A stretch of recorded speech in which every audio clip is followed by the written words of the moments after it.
Hello, welcome to Webinar Wednesday. If you're here to learn about capital campaigns, you're in the right place. I'm Katie Appold. I'm the Executive Director of Do More Good Nonprofit Hub. We are joined today by Amy Eisenstein, and we are going to get started in about 2 minutes. If you've attended one of our webinars before, you know the crowd rolls in late. If you are just arriving, please throw your name, organization, maybe tell us what town you're coming to us from in the chat. And there's also a poll question out there. So again, we'll get started in about 1 to 2 minutes.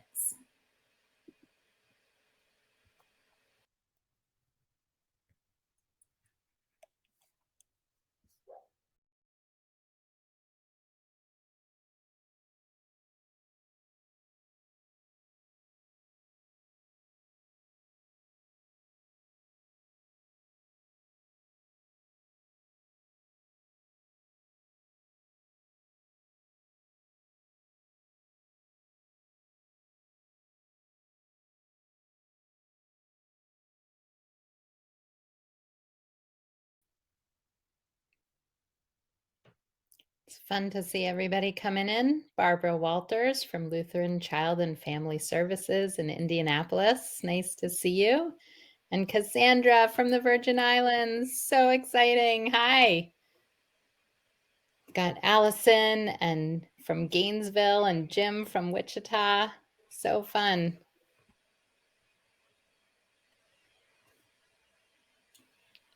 Okay, welcome to today's webinar. We are going to talk about all things capital campaigns and how to plan for them.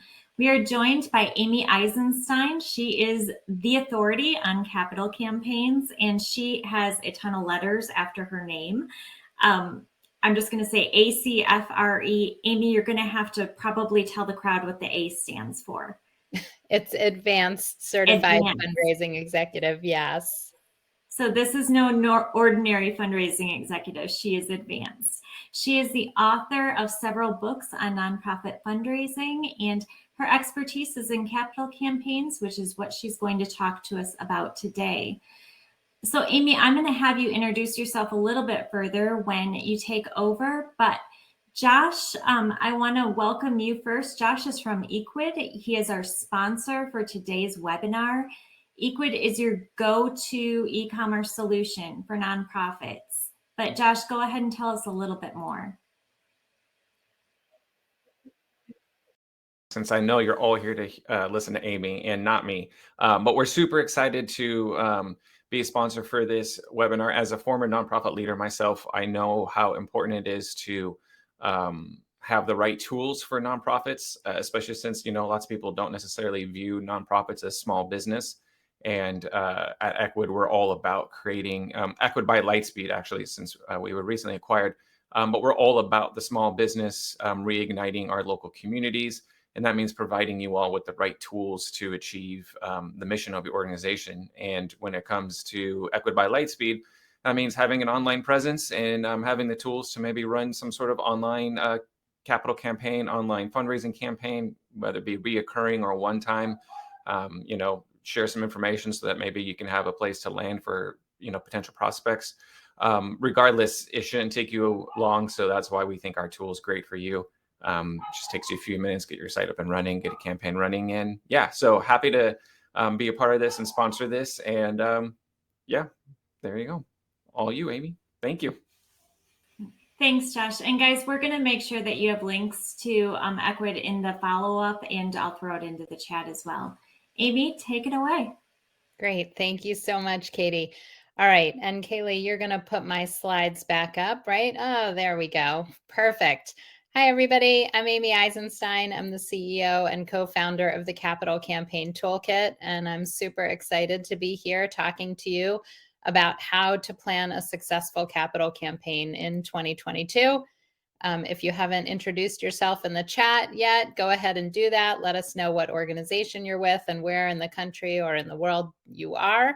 And we are going to go ahead and get started with a poll, a quick poll. So there's a poll, an official poll in the poll section. This one, I just want you to answer in the chat section, actually. So I want to know A, B, C, or D. Where are you in your campaign? Are you just thinking about it?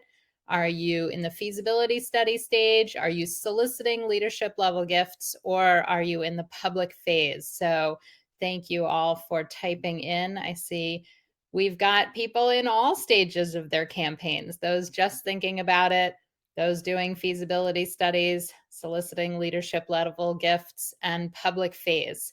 So we're going to be going through all these phases briefly today, but let's just go ahead and get started with the agenda. Also, I want to tell you that it's a small enough crowd today, a small enough group that we can be interactive. So do feel free to put your questions in the chat. I will try and get to them as I see them. We'll take more questions at the end, but don't wait. Just go ahead and put your questions in the chat. All right, so our agenda for today, we're going to be talking about campaign basics. We're going to go over the basics of what a campaign is and how they work and how they're structured and how to plan them. We're going to talk about testing the case and the goal because that's a really important component of your campaign. And we're going to talk about raising the biggest gifts because after all, that's what we're all here to talk about and to do. So those are the 3 topics for today. But we're going to get started, of course, with some basics and planning. So first of all, what is a capital campaign, right? And being that you signed up for this session, my guess is that you have a pretty good sense of what a capital campaign is. But to me, it is a special, once in a while fundraising effort that you undertake, your organization undertakes to get your organization to the next level of program or service. So after you do a campaign, your organization should look and feel different to the community you serve. It's not just every year, that's your annual campaign. This is a special once in a while effort that you do every 10 years, maybe every 20 years. Some organizations haven't done them that frequently. Really, they should be called capacity building campaigns because they build up your organization's capacity to be more effective and efficient and expand services and programs. Sometimes, or often, I should say, they include a building, a physical structure, a renovation, but not always, not necessarily. If you want to add anything or question anything about my definition of a capital campaign, feel free. Okay, so let's talk about how a campaign is structured and how a campaign works. And you'll see here on my timeline that a campaign, I've broken a campaign up into 7 phases. And we're going to go through each of these phases fairly quickly, but I think it's really important to understanding how a campaign works. And one of the frequent questions I get is, how long does a campaign take? And of course, it's different at every organization, but at the vast majority of organizations, it should take 2 to 3 years. We're not talking about billion-dollar campaigns at major universities that do 7 or 10-year campaigns for $1 billion. We're talking about the vast majority of nonprofits that are doing capital campaigns that take 2 to 3 years. And Kyle, yes, the slides will be available for download. They're going to be sent to you from what I understand. All right, so let's look at phase 1, pre-campaign planning. You'll see I say it takes anywhere from 3 to 12 months, depending on if you know what you need to raise money for. Sometimes it's shorter, sometimes it's longer. But here in the pre-campaign planning phase, you're going to put together your project plans and your campaign objectives. That's what you're raising money for. And then figuring out, what do those campaign objectives cost? That's how you're going to come up with your working goal. How much are you working towards raising? You're also going to draft your first draft of your case for support. That's why people should give or people should care, and create a gift range chart. Now we're going to go over a gift range chart in detail in a few minutes. and a depth chart. Now, a depth chart, so a gift range chart is how much do you want to raise and how many gifts at each level do you need to raise in order to make your goal. And a depth chart talks about who are the potential donors that may give those gifts. So you want to start to flesh some of those things out in the pre-campaign planning phase. Next, you are going to test your plan with your lead donors. This is the feasibility study phase. This is phase 2. And we're going to talk in depth about the feasibility study. You're going to test your plan with your lead donors and discuss your case for support. And the third bullet is hidden behind some of the things on my screen, so I can't even see what it says, but you can. So feasibility study is when you are testing your case with your lead donors and you're interviewing them. All right. Third is campaign planning. This is the third phase, is when you take the feedback that you just got from your donors when you talk to them in your feasibility study phase, and you adjust your campaign plan. You finalize your plan based on the feedback that you got in your feasibility study. You revise your working goal. So listen, I think this is really important.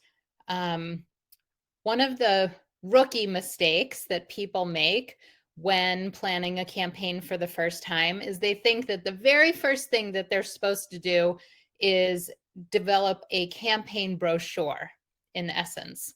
A case for support that's fancy, it's laid out, it's highly produced, it's 4-color, it's gone to the printer, it announces their goal, and they think that that's the very first thing. The challenge with that is that campaign goals and plans and objectives often change throughout, honestly, the first 2 years of your campaign. And so if the first thing you do is print up a fancy campaign brochure, the very next day, it's out of date. And it's very hard to change your campaign goal once you've printed it and sort of put it publicly. So we actually call it a working goal. And there's 2 places built into a campaign planning process and the campaign structure and strategy for you to adjust your goal up or down. And so for the first 60, 70% of your campaign timeline and effort, we refer to it as a working goal because you can adjust it up or down. So the first opportunity to really adjust your working goal is right after the feasibility study. You've gone out and talked to your biggest potential donors. And so based on what you heard, the feedback you heard, you may revise your working goal. Say, hey, maybe we can raise a lot more money than we thought. Or, you know what? We might have been shooting a little bit high, which, by the way, you should do. A campaign is an opportunity to shoot high, but you might say, you know what? Realistically, we may not be able to raise all the money for our dream project. So we're going to scale the project back slightly and scale the goal back and continue on with an adjusted working goal. You're going to finalize your case for support based on feedback you heard in the feasibility study and develop your campaign plan. So in the quiet phase, which is when you raise the main bulk of the money, right? So this could be anywhere from 6 to 24 months. You are going to raise the vast majority of your gifts. You're going to raise 65, 75, or even 85% of your campaign goal in this quiet phase. You're going to solicit leadership level gifts. You're going to solicit your board, and you're going to solicit your campaign volunteers. So it's 3 groups of people that you're asking for donations from during this part in one-on-one settings, right? Not in a group. You're not sending mass emails. You're not sending letters. You're not doing a press release or anything. In this quiet phase of the campaign, you're talking to individual donors one-on-one, and you are raising the vast majority of your campaign funds. Okay, let's go on to the kickoff. So this is finally where you might create a campaign brochure. You are finally ready to announce your goal. This is when you have an official campaign goal that you can put on your website. You can put in a press release. You can have a big kickoff celebration. And really the celebration event or the official public kickoff is to announce that you've already raised 65, 75, 80% of your campaign goal. And now you have an official campaign goal. And this is actually the second opportunity built into a campaign plan and a campaign strategy and structure as to when you would adjust that campaign goal again, up or down, because based on you asking for the top campaign gifts and from those three key groups of people, you might say, you know what? Hey, we asked our three groups of people, our leadership, lead donors, our campaign committees, and our board, and we already surpassed our working goal. So of course, we're going to raise the goal. We're going to expand the project, and then we're going to invite the public to participate. But just from those three groups of people, we already surpassed our campaign goal, or we got so close to it. We have a chance to increase our goal. On the other hand, if you go through the quiet phase and you say, you know what, several of those lead gifts that we were counting on didn't come in. You know, we're not anywhere close to where we thought we would be. We need to lower the goal. We need to scale back the project and announce a different goal from our working goal, the goal that we were working towards. And we can still invite the public to participate towards a lower goal, which we'll achieve, and we'll celebrate that. And we'll still have accomplished a lot, even if it's not our dream project. So that's what you're announcing. Then you're doing press releases. So you're not doing press releases or public phase until towards the end of your campaign. Now you may be surprised to see that the public phase, I have 3+ months. The public phase is actually fairly short. I think it's a myth, or lots of people who haven't worked extensively on campaigns think that the public phase is long and drawn out and extended in a couple of years. You know what? That is wrong. Think about the amount of money you're raising compared to what you raise in the quiet phase. In the quiet phase, you raise 60, 70, 80, 90% of your goal. In the public phase, you're only raising 20%, let's say 20 to 30% of your goal. So it's fairly small. So it should be significantly shorter in terms of time than what the quiet phase takes. So here's when you're going to solicit the base, your supporters. This is when you're going to do your crowdfunding campaigns, go on social media, send letters to all your supporters, maybe do a phone-a-thon. This is the less personal portion, sort of the more mass appeal, broad spread appeal. Invite the public to participate in your campaign. Resolicit those who you asked in the quiet phase who haven't committed yet. Some donors like to get you over goal. They see their role. They wait and see till the end of the campaign if you're going to be successful. So you want to go resolicit the uncommitted, and you close the gap to your goal. That's what happens in the public phase.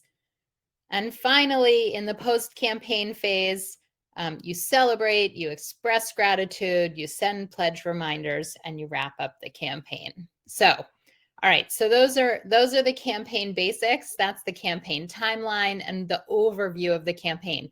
So I am sort of curious, those of you who said you're in the public phase, I wonder if you would still say that you're in the public phase now, or maybe you jumped the gun and you shouldn't be in the public phase yet. But so if there's any questions, go ahead and put them in the chat. But we're going to move on to how to test the case and the goal. So this is early on. we're jumping back to the beginning of the campaign for the feasibility study. So in order to test the case, in order to start your campaign, the very first things you're going to do are develop your campaign objectives. And that is just a list of things that you're raising money for. Are you raising money for a building? Are you raising money for technology? Are you raising money for new startup programs and services?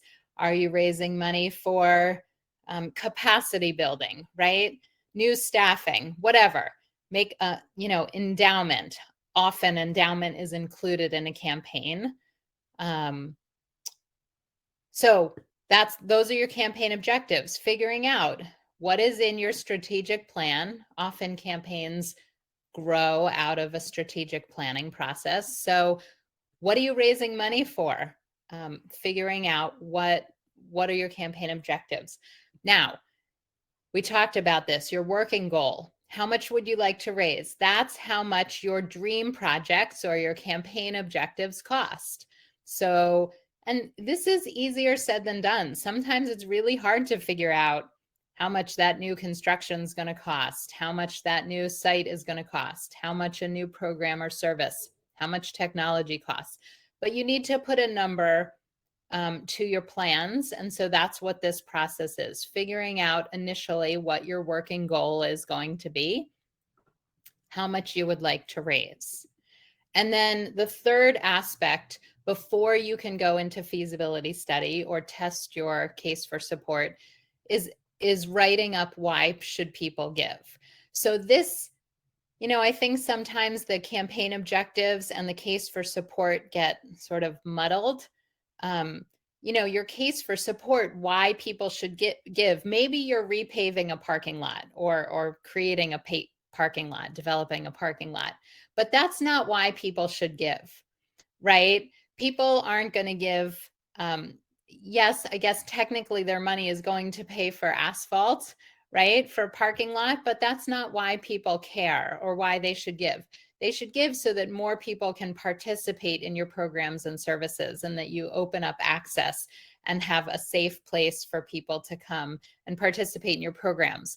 But so the case for support is not, please pay for a parking lot. It's please pay for more people to have access to our programs and services. So developing that first good draft. Now, when I say draft case for support, it's not going to have, it's not going to be so drafty that it doesn't have specifics or it has it's not going to have typos. I'm not talking about that kind of draft.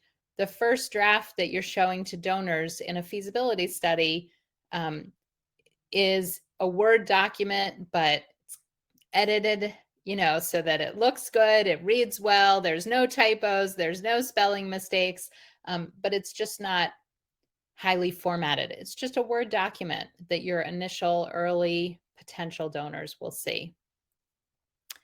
All right, so I'm curious, for those of you that know your working goal or are well into your campaigns, what is your working goal? So again, in the chat, 1, 2, 3, or 4, what is your working goal? Under $1 million, 1 to 5 million, 5 to 10 million, over 10 million. All right, good. So we also have campaigns that are all over the place, a wide range. Good. Excellent. Okay. Okay. So now that you have your working goal, your case for support, your campaign objectives, it's time to test your case, your chances for success, right? And that's what a feasibility study is. And we're going to look at 3 different varieties of feasibility studies. There are 3 different ways to think about it. Now, some of you probably are thinking, why should we do a feasibility study? Or you have certainly board members that are thinking, why should we do a feasibility study? Or, we don't really have to do a feasibility study. We have to buy this building, so who cares? This is a phase that is really important to the success of your campaign. It's not a good feasibility study will not say, yes, you can do it, or no, you can't do it. That is not the point. And I think a lot of your board members, or maybe your executive director, or maybe even you think that we don't have to do a feasibility study because we don't want somebody to tell us that we can't do this or that we shouldn't do this. And that is not what the point of a feasibility study. The purpose of a feasibility study is to tell you how you should do it, how you can get ready, how you can prepare for a campaign. And it's a really important opportunity for you to build relationships with some of your biggest potential donors and community leaders prior to going into a campaign. So while I want to give you different ways to approach testing your plans, I don't want you to skip the process altogether. So I'm going to talk about 3 different ways to test your chances for success, and really 3 ways to make recommendations about how to move forward. So number 1 is a consultant-led feasibility study. This is the most traditional model. We're going to talk about that. Next, we're going to talk about do-it-yourself donor interviews. This is probably the method that most organizations choose that are inclined to sort of skip it. But instead of skipping it, do-it-yourself donor interviews. And the third method I'm going to talk about is called a guided feasibility study, and that's actually a hybrid of the first 2. So let's take a look. Okay, so feasibility study strengths, the reason to do one, the reason that they're powerful is they require you to have a clear plan, because you can't go to donors and say, well, we're thinking about doing a big capital campaign. What do you think? The donors have nothing to comment on. You need to go to them with a very specific, clear plan that says, this is what we'd like to do, this is what we believe we can accomplish, and this is how much we think it will cost. Now give us your feedback. Now they have something to react to. Now they have something to comment on. If you're just going to them and saying, you know, do you think we can raise a lot of money? How the heck do they know? So the reason to do a feasibility study, one of the reasons, is because it requires you to get really clear in your thinking before you go talk to donors. Next, it engages prospective donors. Before you announce officially that you're going into a capital campaign, this is an opportunity, a unique opportunity to go to them and say, listen, you're one of our insiders. You're one of the 20 or 30 people that we're asking for advice for and feedback for before we roll out some campaign plans. You know, if I'm wearing my other hat, I've been teaching individuals, development directors, organizations for more than a decade to raise major gifts. And we always talk about engaging your donors and asking for feedback. A capital campaign feasibility study is the ultimate opportunity to ask your donors for feedback, for their advice. So this is like a golden opportunity to engage your donors. It forces you to focus on the top donors of feasibility study, because you can't interview everybody. You really have to pick and choose who are the people that can make a real difference in your campaign. And you're going to see later on in a couple of minutes when I show a gift range chart that it's the top 20 donors who make or break your campaign. Honestly, they're the ones who give the vast majority of the funds. And those are some of the people that you want to interview in your feasibility study. And so you are really going to have to take a hard look at those in your community and those around you and your supporters and say, do we have the people to make this campaign successful? It helps you clarify your strengths and weaknesses. So a good feasibility study report will come back and say, here's where you're strong, here's where you're weak. And maybe, you know, take another 6 months to shore up some of those weaknesses before you officially start your campaign. A good feasibility study will give the board confidence that you're ready to proceed. And it provides outside perspective of the donors who are looking in at your organization, so you can hear from them. So those are some of, you know, feasibility study strengths, no matter what version you do. So now let's look at the most traditional model, which is a consultant-led feasibility study. That's where the consultant, you hire an outsider to go meet with your donors and conduct interviews. So they're the ones who are actually going to your donors and meeting with them. Pros and cons, it's confidential and anonymous. Now, a consultant who does feasibility studies will say that it's a good thing that the interviews are confidential and anonymous, because donors will feel free to open up and share things.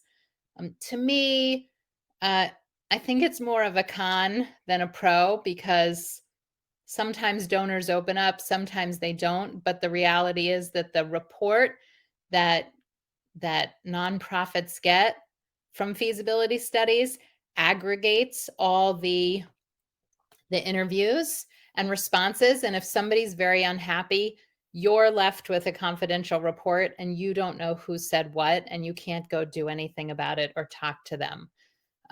I think that's a problem. There's also a lack of transparency, right? Because of the confidential, anonymous nature of them. They are expensive because you're paying for a consultant to go meet with all of your donors. The good news is it's less time consuming for staff. Sometimes that's critical in an organization that's short on staff and resources. You need to pay somebody to go do those interviews. And it does build the board confidence, because a consultant who has lots of experience doing these things can come back and with authority say, this is how we recommend you move forward. So pros and cons. All right. For those of you who are sort of on the fence or more do-it-yourself types, I, again, really encourage you not to skip this step completely, but go talk to your donors prior to a campaign. So here the staff is going to lead and complete the interviews. They're fully transparent, right? You really, when you pick this model, you want to make sure that the person doing the interviews, ideally the executive director and maybe a board member, are open to feedback. They really need to be able to ask hard questions and listen with an open mind when donors provide constructive criticism or make recommendations or suggestions. But the good news is, if your staff are sitting there talking to donors, having these open, honest conversations before a campaign, if anybody's upset, you can address those concerns directly. The good news is that they're free, of course, except for staff time. It's more informal, right? There's a lack of experience in interviewing and analyzing. And so, you know, this is a concern if you don't know what questions to ask or how to analyze the data to really make accurate analysis and recommendations. But the good news is there is increased donor engagement with staff, and you practice going to talk to your biggest potential donors long before you have to ask them for a gift. So to me, this is way better than nothing. And you should absolutely do this if you're not going to hire outside help. Now, there is a third model, and that's a hybrid of the two. And that is where you hire a consultant to help guide you to do these interviews. The staff is still going to do the interviews, but the consultant is there to provide the questions to ask, how to help you pick who to ask, to help you analyze the data, to think about how you're going to, etc. Okay, so the staff conducts the interviews. It's fully transparent because there's no confidentiality or an anonymous nature to it. You know, the staff are the ones hearing from the donors directly. The donors engage right with the staff. It's cost effective because you're paying a consultant for help guiding you through the study, but they're not actually going out and doing the interviews. It is time consuming for staff because they need to do the interviews, but it builds board confidence because there is a consultant signing off saying, yes, you asked the right questions. Yes, you collected the right data. Yes, we stand behind the recommendations. And it sets up solicitations for success. So that is, you know, we are at the Capital Campaign Toolkit, we are big fans of this guided hybrid model. So we think it's the best of both worlds. And we are firm believers in you doing the interviews, your staff, your board members, if they're well trained and they really do collect the data in a purposeful and meaningful fashion, it really sets up your organization for a successful campaign. All right, any questions, thoughts? Everybody's so quiet today. No questions on that? So you want to test your chances of success before you launch into a capital campaign with one of the three models, the most traditional, the consultant-led, or the do-it-yourself, or a combination of the two. Don't skip this step. Take advantage of this really important opportunity to go out and engage your donors and get their feedback prior to asking them for a gift. They'll feel like insiders, right? Okay. All right, our third and final topic for today is raising the biggest gifts. So for those of you that are already well into your campaigns, hopefully this is the stuff that you have been waiting for. So the question everybody asks when they call a campaign consultant or when they're first starting to think about a campaign is, where will the money come from, right? Can we do this? How are we going to raise the money that we need for a capital campaign? So I'm here to tell you that the money will come from 50% of the money or more will come from your top 20 donors. And honestly, this formula works whether you are raising $1 million or $10 million or $100 million or $1 billion. The vast majority of your funds come from the top 20 donors. So whether you like it or not, whether it feels equitable or not, this is how capital campaigns work. Okay, so here we have a gift range chart, and the leadership level gifts, right? The top 20 gifts is the first column. Well, let's start with the very, very top row. The top gift should be 20 to 25% of your goal. So here in my example here, this gift range chart is for $1 million. And so if I'm thinking that the first gift needs to be 20 to 25% of my goal, the first gift is going to be either $200,000 or $250,000. And I want at least two potential donors, right, who I believe can and might give us a gift of this size. And so I am going to need at least two people that we're going to ask for this top gift of $200,000 to $200,000 or $250,000. If you can think of two people to say, okay, I'm going to create a gift range chart, the top 20 people here. So we're going to start with 20 gifts, right? The first 20 gifts need to get us to about 70, anyway, more than 50% of our goal, right? In this particular gift range chart, I've gotten us to 70% of our goal with 50 prospective donors, right? So you need about 2 to 3. As you get lower in your gift range chart, you're going to want more prospects or potential donors for each gift that you're asking for, because in theory, you don't know those people as well. You're sort of stretching your arms out into the community a little bit more. And so you're not quite as confident that they're going to say yes. So you need a few more prospects for each gift.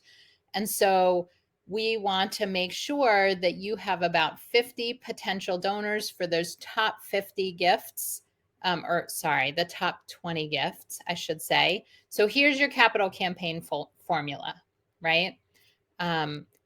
Your top 20 gifts are going to come from 50 prospective donors, 50 potential donors, 50 prospects, to get you to 50, 60, 70, 80% of the way towards your goal. So, you know, when somebody calls me and says, we're thinking about a capital campaign, I ask them, you know, if you were to write down a list of 20 people, you know, could those 20 people get you to 50, 60, 70% of your gift? If they say, yeah, we probably can, you know, we feel confident. And let me tell you, Oprah's not on that list. Bill Gates is not on that list. Mackenzie Scott should not be on that list. These are people that are in your community, hopefully already supporting your organization, of course, at much lower levels, right? For your annual fund. If you're doing a big capital campaign for the first time, or maybe you've done one in the past, you are asking for people for significantly bigger gifts than they've ever given before. And so don't worry if you have somebody in your database who only gives you $1,000 a year. And you know, you think that person can and really might give me $10,000 a year, 10 times what they give you annually. You know, if that person gives gifts of that size to the local hospital, to the community theater, to the church, and you have a sense that they are philanthropic, they give to you, they support you, but maybe you've never asked them for a gift of $10,000 or $100,000 before. And so a capital campaign is special for a couple of reasons. One is the reason it's important to do it only once every 10 or even 20 years is that you are asking donors to dig deep and give gifts once in a while that you're not going to ask them for every single year to get your organization to the next level, right? These are once in a while gifts. These are not ongoing operating annual gifts that you're asking for. And so most, certainly big donors, do not make these gifts out of their checkbooks. They make them from assets. So these are multi-year gifts that people make from stock, from retirement plans, from real estate, from other types of assets that they are able to make one-time special, really big gifts. So Amber's asking, how do you know if someone has the means to give large gifts? So there are lots of ways to do that, Amber. And honestly, sometimes you don't know until you talk to them. But if the first place to start is with a basic wealth screening, and there's tons of companies out there. For those of you, help your colleague Amber out. If you do wealth screening and you like the company that you're doing wealth screening with, go ahead and put it in the chat. Let us know who you use for your wealth screening. So that's sort of, to me, that's a baseline. That's not the end of your research. That's the beginning of your research. That may help identify people who are already in your donor database or at supporting your organization that could potentially give bigger gifts. Nobody's doing wealth screening yet? Come on, in the chat. Oh, good. Katie, thank you for putting that. So you've got some good referrals for wealth screening companies. There's lots of them out there. Nobody here has done a wealth screening yet, or maybe you're unhappy. Okay. Donor Search. Thank you, Susan, for saying that. So one of the companies out there is Donor Search. So that will give you an indicator of what somebody might give, but you also want to talk to your leader, the leaders at your organization, and find out, do they know if the people on your list give to other organizations? Who are the top donors in your community? You know, there's donor plaques and annual reports at the hospital, there's donor plaques at your church, at the community theater.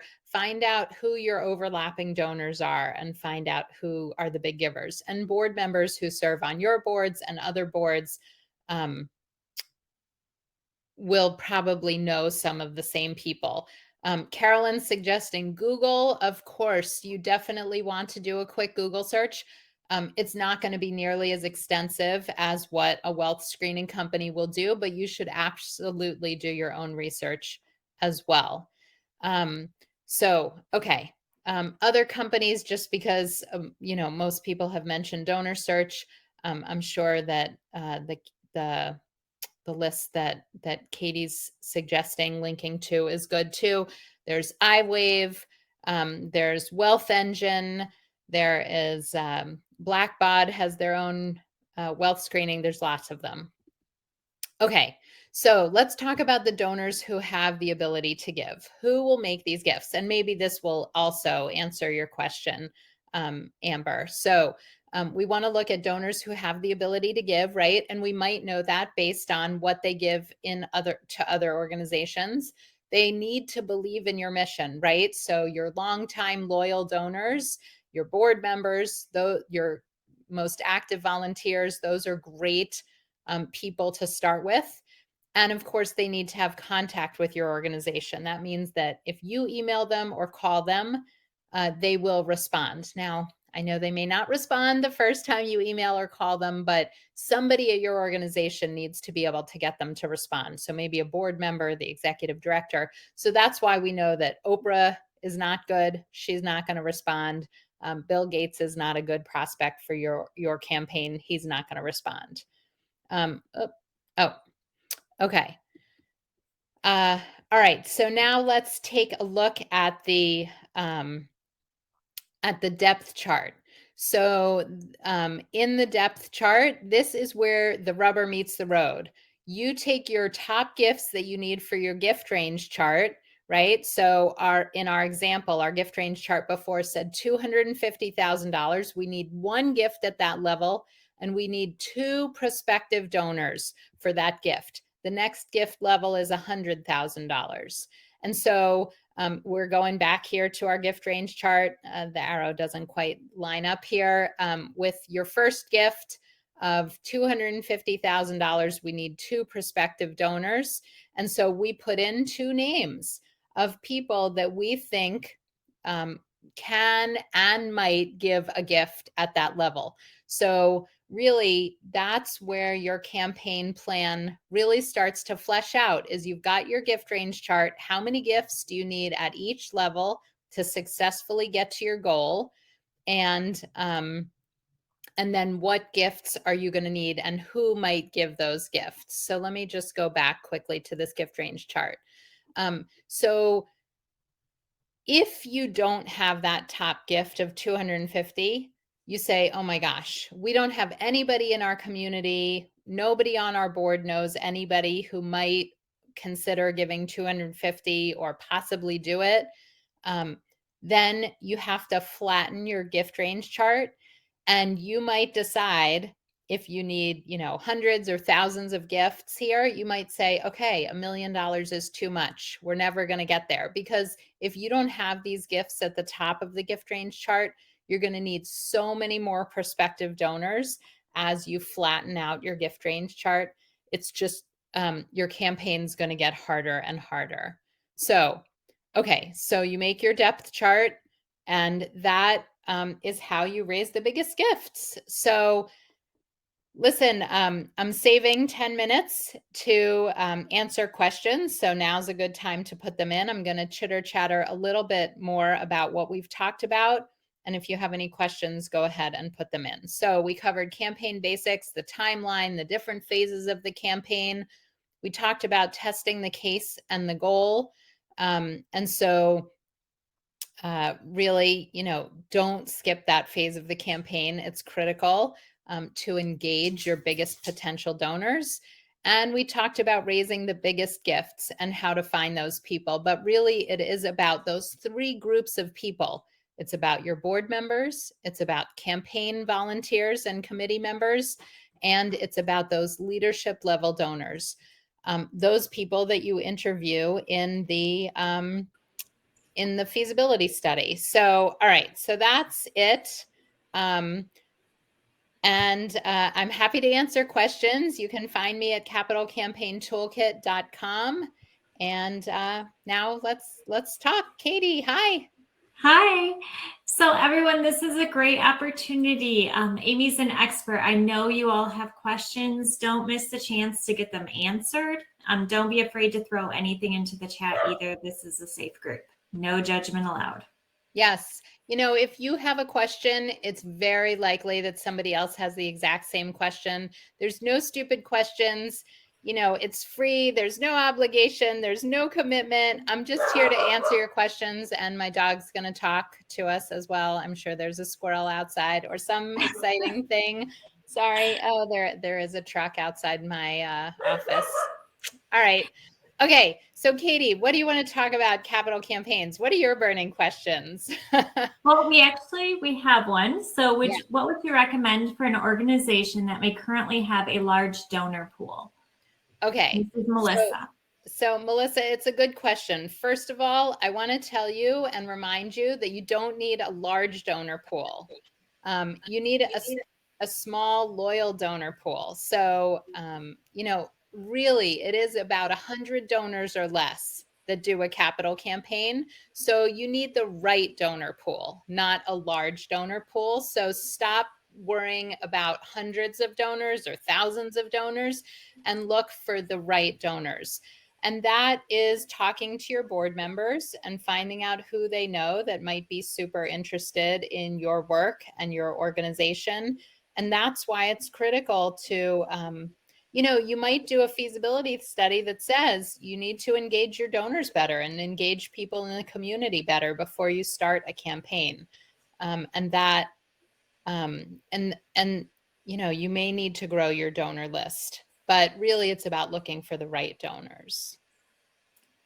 Okay. So Kara is asking what size, how many members should the capital campaign cabinet be, or planning team be? Yeah, it's a good question. So at the Capital Campaign Toolkit, we think of a capital campaign committee as being sort of an ebbing and flowing sort of committee. It's not a certain number of people that sign up for a 3-year commitment, but it's using campaign volunteers when you need them, as you need them. And so for the whole duration of your campaign, you might have your board chair, a campaign co-chair or two, maybe one more board member, maybe, you know, it might be 3, 5, 7 people with it's a small group that's going to be with you from start to finish, the executive director, the development director. But then during the feasibility study, you might have a feasibility study committee where you invite 3 or 5 key people to participate. Then during the public phase, you might invite a different 10 people to participate for various tasks. So there's no right number. It depends on the size and scope of your campaign and your organization, of how many volunteers you're going to engage over the course of your campaign. What I will tell you is that when we look back at campaigns at the end, 90% of the dollars come from people who have been asked to participate in various ways. So you do want to engage lots of people, but not necessarily for the whole time, but just for different aspects of the campaign. Okay, Amanda says we use donor search, but it isn't great at tracking non-traditional wealth. Is it good to track donors who publicly give money? I think. Yeah, go ahead, Katie. I think most of those wealth search tools, they're actually they're using a lot of variables that don't necessarily tie to somebody's giving. So I mean, if donor search isn't doing it for you, you might want to check another platform, but most giving is public and they use a lot of other things to determine people's capacity. Yeah, and capacity doesn't indicate generosity. So, you know, you can probably think of lots of people in your life or in the community who are very wealthy but are not very generous. And so to me, generosity and past giving is a much better indicator of what they could, will, and might do than straight wealth. Mm-hmm. Well said. Well said. Lisa's asking, how do you get started with a donor list as a tiny local organization that started out self-funded? Lisa, I know you are not alone. You are not alone, Lisa. So, to me, it's all about identifying the people who care most about your mission and most about your organization. They're the ones who are going to support you. It really isn't about people who are out there, but people who are in here. So your board members care. Who do they know? Do they know other people who care about your mission and your cause? You're not going to find people who are in your community and wealthy, but supporting other causes who don't care about whatever you're caring about. So your challenge, every organization's challenge, is finding people that are supportive or could be supportive or interested in the mission that you are working on. And sometimes it's hard when that's a smaller potential pool of people, but connecting with your existing volunteers, your existing leaders, and really asking them to help engage people who don't know yet about your organization is the key. Cassandra is asking, how do you encourage board members who are intimidated by big fundraising goals? Yeah, that is a good question. So the good news is that I have seen hundreds of successful campaigns where the board isn't necessarily a fundraising board. And so a campaign is an opportunity to put together a campaign cabinet, a campaign committee of people who have more wealth, more experience with these types of campaigns. A campaign, though, is an opportunity to educate and work with your board on getting more comfortable. And it's going to be even more critical with a board that's intimidated by big fundraising goals to work with them, to provide training, to provide a solid plan that's sort of got a stamp of approval from a consultant that gives them confidence that you can do this. A gift range chart and depth chart showing them that you have thought this through, that you have the donors or potential donors will help give them confidence that you can do this. Amy, thank you so much. This has been so informative. I think we've answered all the questions. I would encourage everyone, shoot Amy an email if you need additional help. Maybe follow her on social media as well. Thank you all for being part of today's webinar. Thank you so much for having me, Katie. Take care. Bye-bye.